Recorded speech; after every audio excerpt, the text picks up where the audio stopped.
Neil Ratner with a story.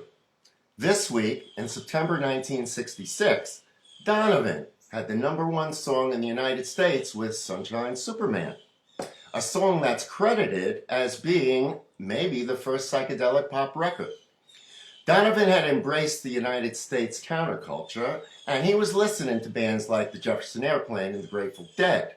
He had started to work with producer Mickey Jaggers, who had worked with both the Animals and Herman Hermits, and Sunshine Superman would be their first collaboration together. Donovan had met Linda Lawrence, Brian Jones' old girlfriend, after she had broken up with Brian in '65.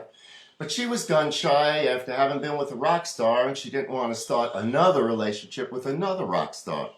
Donovan, heartbroken, wrote the song. But he also talked about the meaning of the song. On the face of it, the song's about being with Linda again. But Sunshine is a nickname for acid, LSD. The Superman is the person capable of entering higher states because it's not easy to go into the fourth dimension and see the matrix of the universe in which everything is connected.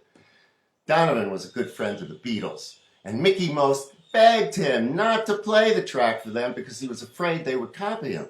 And this was 1.5 years before the Beatles came out with Sgt. Pepper. But back in the day, they were all friends, and they frequently shared new material. According to Donovan, I played it to Paul McCartney anyway. But they were already there. George Martin was doing something similar with the Beatles, working out arrangements from ideas they had in their heads. George Martin was the Beatles guy, and John Cameron was my guy, and they both had an appreciation of jazz, and that was the key. An unknown session player by the name of none other than Jimmy Page is playing guitar on the track, and that's John Paul Jones on bass. And if you look closely in the Beatles video, A Day in the Life, you can see a copy of Sunshine Superman spinning on the turntable. The interesting thing, originally, Donovan had titled this track for John and Paul. That's my story. Hope you enjoyed it. Neil Ratner.